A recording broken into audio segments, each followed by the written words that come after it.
கிருஷ்ணன் என்றால் யார்? யாருக்குமே இல்லாத கவர்ச்சி அவனுக்கு மட்டும் ஏன் இருக்கிறது? கிருஷ்ணன் என்றால் கருப்பன் என்று வடமொழி இலக்கணம் கூறுகிறது. கருப்பு என்றால் அகண்டது, எல்லை இல்லாதது, எங்கு துவங்குகிறது எங்கு முடிகிறது என்று கணக்கு போட இயலாதது. ஆனால் அது மட்டும்தானா? கிருஷ்ணன் என்ற பெயருக்கு விளக்கம் இல்லை. அதையும் தாண்டி அண்ட சராசரங்கள் எப்படி விரிந்து பறந்து கிடக்கிறதோ அதைவிட 1000 மடங்கு அர்த்தங்கள் அந்த திருநாமத்தில் மறைந்திருக்கிறது. கிருஷ்ணன் என்றால் ஈர்ப்பு விசை, கிருஷ்ணன் என்றால் காந்த விசை, கிருஷ்ணன் என்றால் காதல் விசை, கிருஷ்ணன் என்றால் உணர்வு விசை, கிருஷ்ணன் என்றால் பாச விசை, கிருஷ்ணன் என்றால் நேச விசை, கிருஷ்ணன் என்றால் அருள் விசை, கிருஷ்ணன் என்றால் பொருள் விசை. இப்படி எல்லாமான கிருஷ்ணன் எங்கே பிறந்தான்? சிறைச்சாலையில் அவன் நந்தவனத்தில் பிறந்திருக்கலாம், ஆற்றங்கரையில் அருவிக்கரையில் பிறந்திருக்கலாம், அரண்மனையில் மாட மாளிகையில் கூட கோபுரங்களில் பிறந்திருக்கலாம். அவைகளையெல்லாம் விட்டுவிட்டு இருட்டு மட்டுமே குருட்டுத்தனமாக குடியிருக்கும் வரட்டு சிறைக்குள் அவன் ஏன் பிறக்க வேண்டும்? அதன் காரணம் என்ன? சற்று யோசிக்க வேண்டும். சிறை என்பது கற்களாலும் செங்கற்களாலும் கட்டப்பட்டு இரும்பு கம்பிகளால் பாதுகாக்கப்படும் கூடாரம் மட்டுமல்ல. சிறை என்பது நமது உடலையும் குறிக்கும். எலும்பாலும் சதையாலும் இரத்தத்தாலும் சர்மத்தாலும் மூடப்பட்டிருக்கின்ற இந்த தேகத்திற்குள் இதயம் இருக்கிறது, மூளை இருக்கிறது. இவற்றிற்குள் ஆசை இருக்கிறது, ஆணவம் இருக்கிறது, அகம்பாவம் இருக்கிறது, மோகம் இருக்கிறது, தாகம் இருக்கிறது, கோபம் இருக்கிறது. இதனால் பாவம் இருக்கிறது. ஆசை, களவு, கோபம் எல்லாம் குடிகொண்டிருக்கும் இதயத்தில் தெய்வீகம் பிறந்துவிட்டால் அந்த கணமே மாசுகள் எல்லாம் மறைந்து தென்றல் வீசுகின்ற இன்ப பூங்காவாக உடல் மாறிவிடுமல்லவா? அந்த தத்துவத்தை விளக்கதான் உடல் என்ற சிறைக்குள் ஞானம் என்ற தெய்வம் பிறந்தது போல கம்சன் கட்டி வைத்த சிறைச்சாலைக்குள் கிருஷ்ணன் பிறந்தான். அவன் பிறந்த மறுகணமே இருண்ட சிறை வெளிச்சமானது, மூடிய கதவு திறந்தது, பூட்டுகளையெல்லாம் வெடித்து சிதறியது, ஆர்ப்பரிக்கும் ஆற்று வெள்ளம் கூட இரண்டாக பிளந்து வழிவிட்டது.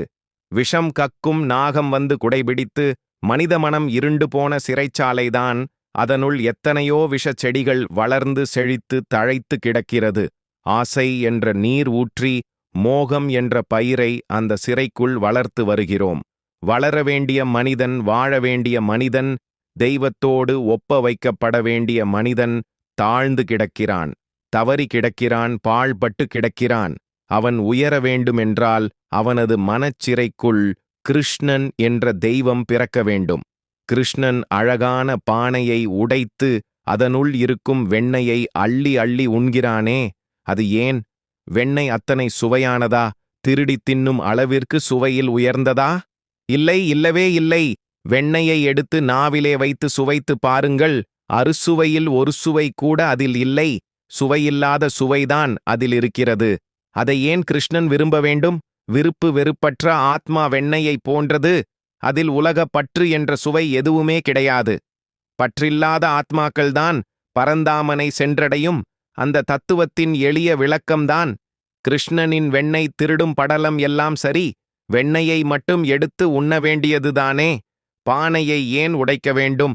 ஆத்மா என்ற வெண்ணெய் மாயை என்ற பானையில் இருக்கிறது. மாயையை உடைத்தால் தானே ஆத்மா விடுதலை அடைய இயலும். கோகுலத்தில் கோபியர்களோடு கிருஷ்ணன் ராஜ கிரீடை செய்தானே, அது எதற்கு கோபிகைகளை மாறாப்பு இல்லாமல் தன்னை நோக்கி கைகளை உயர்த்த சொன்னானே? அது ஏன்? ஆண்டவன் இப்படி செய்யலாமா? இது இறைவனுக்கு அழகாகுமா என்று யோசிக்க தோன்றுகிறது அல்லவா? நிர்வாணமாக இருப்பது என்பது சாதாரணமான விஷயம் அல்ல. அந்தரங்கத்தில் யாருமில்லா இடத்தில் நிர்வாணமாக இருக்கலாம், அதில் விசேஷம் இல்லை. ஆனால் பட்ட பகலில் வெட்ட வெளியில் நிர்வாணமாக இருப்பது என்றால், அதுவும் அடுத்தவன் முன்னால் நிற்பது என்றால், சாதாரணமாக நிகழக்கூடிய நிகழ்வா? அது ஒரு சராசரி மனித ஜீவனால் அது முடியுமா? இந்த உலகில் 3 பேர் நிர்வாணமாக இருக்கலாம்.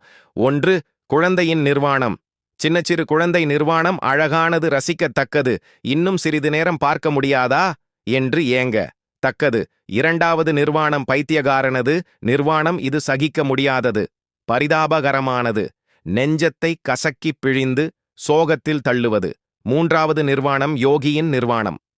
இந்த நிர்வாணம் பிரமிக்கத்தக்கது. உணர்ச்சிகளை வென்றவர்கள் மட்டுமே இந்த நிர்வாணத்தை பெற இயலும். அதனால் இது வணங்கத்தக்கது. இயற்கையோடு அல்லது இறைவனோடு தன்னை முழுமையாக ஐக்கியப்படுத்தி கொண்டவர் மட்டுமே இந்த ஞான நிர்வாணத்தில் நிலைக்க முடியும். கோபிகள் கிருஷ்ண பிரேமத்தில் ஊறியவர்கள், அவர்களின் உள்ளும் வெளியும் கிருஷ்ணனை தவிர வேறு எதுவுமே இல்லை. அவர்கள் உண்ணும் சோறும் தின்னும் வெற்றிலையும் பருகும் நீரும் கிருஷ்ணனாகவே கொண்டவர்கள். தங்களது உள்ளதை மட்டுமல்ல, உடலையும் கிருஷ்ணனுக்காக அர்ப்பணித்தவர்கள். கிருஷ்ண பக்தியிலேயே சரணாகதியாகி போனவர்கள். அவர்களுக்கு உடம்பு முழுவதும் கிருஷ்ண உணர்வே பொங்கி வடிவதனால் ஆடைகள் கூட அந்நியமாகப்பட்டது. உண்மையான பக்தன் ஆடை அலங்காரம் ஆடம்பரங்களை களைந்து ஆண்டவன் ஒருவனை மட்டுமே சிந்தையிலே கொள்வான்.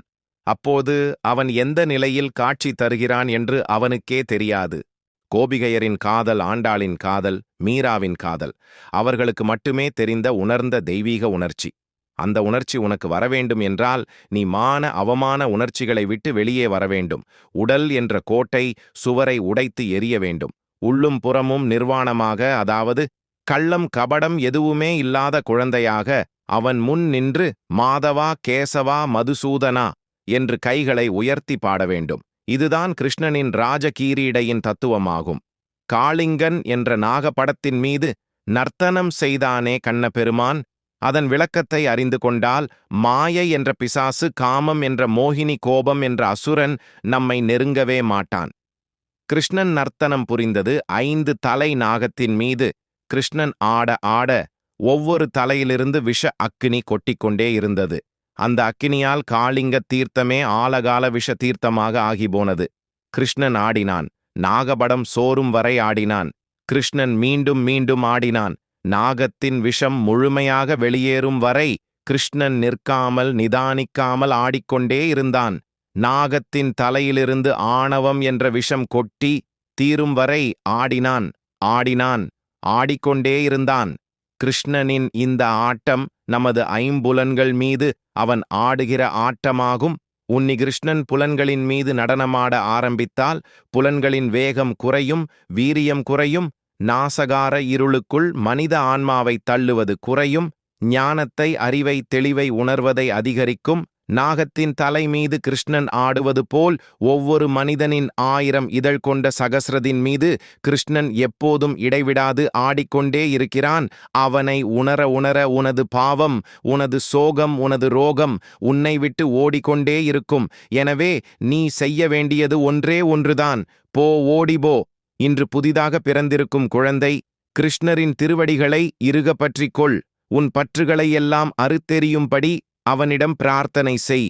எனக்கென்று யாருமில்லை, எனக்கொரு துணையுமில்லை, உன்னை விட்டால் எனக்கு கதி இல்லை என்று அவனை சரணடை. அவர் நோய்க்கு மருந்து, பசிக்கு விருந்து, உன் பிறவி வினை தீர அவனையே அருந்து.